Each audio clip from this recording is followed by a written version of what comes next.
आता आपल्या आवडत्या मालिकेचे संपूर्ण भाग मालिका प्रसारित झाल्यानंतर लगेचच पाहू शकता फक्त सन नेक्स्टवर. भारतातील प्रेक्षकांसाठी मोफत सेवा.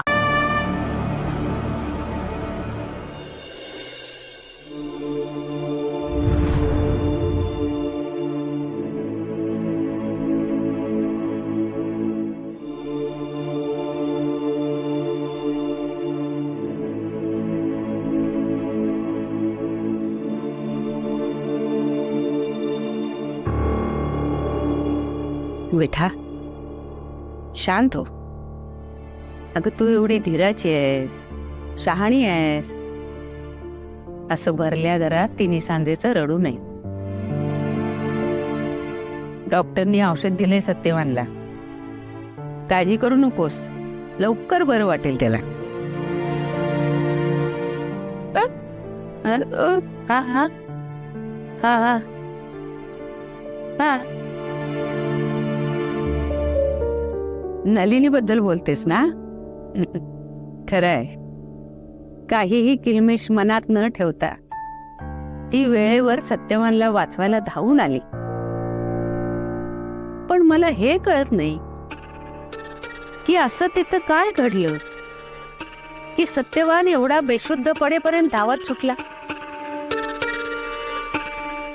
असो, श्री गणेशाचीच कृपा, जीव वाचला त्याचा. हे बघ, सत्यवान दुपारी जेवलेला नाही आणि औषध सुरू असताना काहीही खाल्लं नाही तर मग थकवा येईल त्याला. तेव्हा तू एक काम कर, तू जेवण घे आणि शेतघरावर जा, सत्यवानला जेवण दे आणि त्याला भेटून पण ये.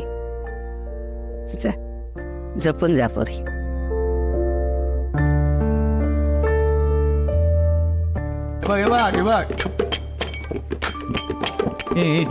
तू बघ जा, तो लहान आहे तुझ्यापेक्षा, पण त्याला कसं बसायचं ते कर. नीट तरी बस रे आधी. मला असं जमतं ना, ते बरं पडतं जरा बस.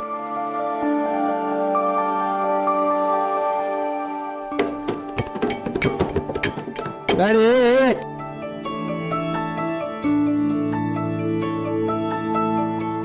असं वाजवणार आहात तुम्ही? हा दादा, तो असं वाजवून आपले कान वाजवणार आहे. मग कोण? बरं दादा, सगळी तयारी झाली आहे. फक्त भजनी मंडळीच्या पायपेटीमध्ये शंकरला स्वरांची पट्टी सापडायला पाहिजे बस. एवढं वाईट गात नाही मी. आता रियाज बंद झालाय माझा, गळा सुरात आहे माझा, कळलं? काय बोललाय, एकदम बरोबर. याचे आवाज अचानक कानावर पडले ना तर कान फाटतात आपले.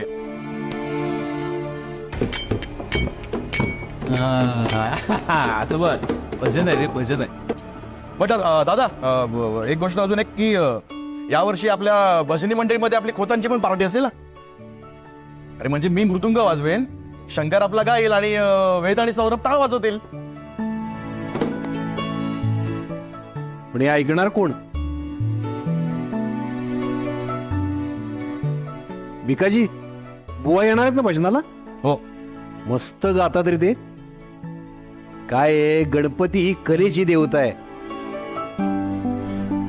त्यामुळे भजन एकदम झकास झालं पाहिजे. काय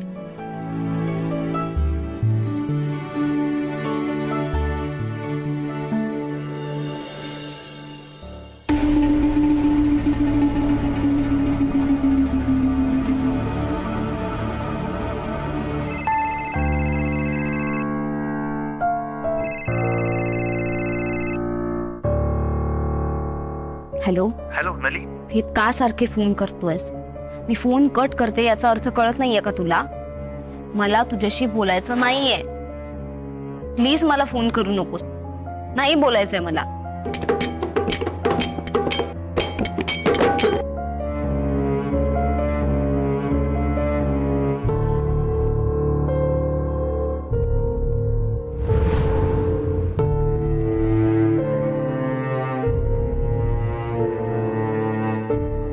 नलीच्या लग्नाचाही पार उडवून टाका होता. आपण एक आहे, त्या तिकडीशी लग्न करायला कुठला मुलगा करायला? वेद आता तुझ्या आयुष्यात कधीही येणार नाही. वेदचं आणि मितालीचं लग्न होणार म्हणजे होणार. सगळे खोत एकाच माळेचे मणी. विश्वासघात रक्तात भिनलाय यांच्या. बरोबर घरात शुभ कार्य सुरू असताना नेमकी कशी येते रे ही? ठरवून येत असणार तिचा अशुभ सावट घरावर पडावं म्हणून. नली अगं सांभाळून काय करतेस तू? लक्ष कुठे आहे तुझं? आणि हार बनवतेस तू, पण हे काय वेगवेगळ्या रंगाची फुलं उलीस तू? नली काही प्रॉब्लेम आहे का? एवढं काही नाही. ठीक आहे, दे, मी करतो. मी करते दादा. नको, दे, माझी हेल्प होईल तुला, दे.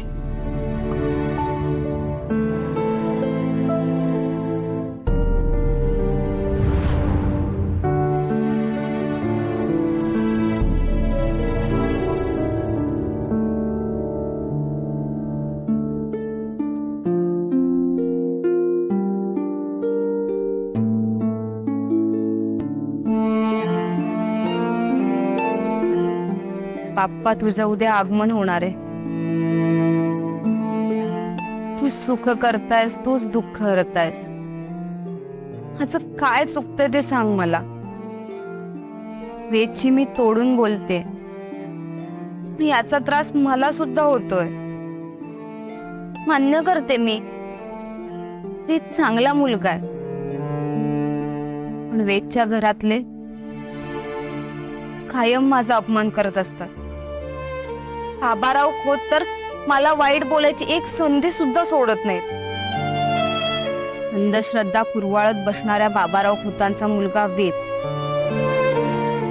अगदी त्यांच्या विरुद्ध विचारांचा आहे. पण तू आता असं का वागतोय? त्यामुळे माझी फरफट होते. मला आता काहीतरी कठोर निर्णय घ्यायलाच पाहिजे. पण वेदच्या डोळ्यात सुद्धा मला एक वेगळीच तगमग जाणवते. पण मी का विचार करते या सगळ्याचा? बाबाराव खोत जेव्हा मला इतकं वाईट बोलत होते, वेद काहीच बोलला नाही. मला या सगळ्यापासून लांब राहायलाच पाहिजे. बाप्पा, तुझं उद्या आगमन होणार आहे. प्लीज आमच्यावर कृपा ठेव. मी जो निर्णय घेतलाय त्यावर ठाम राहण्यासाठी मला बळ दे.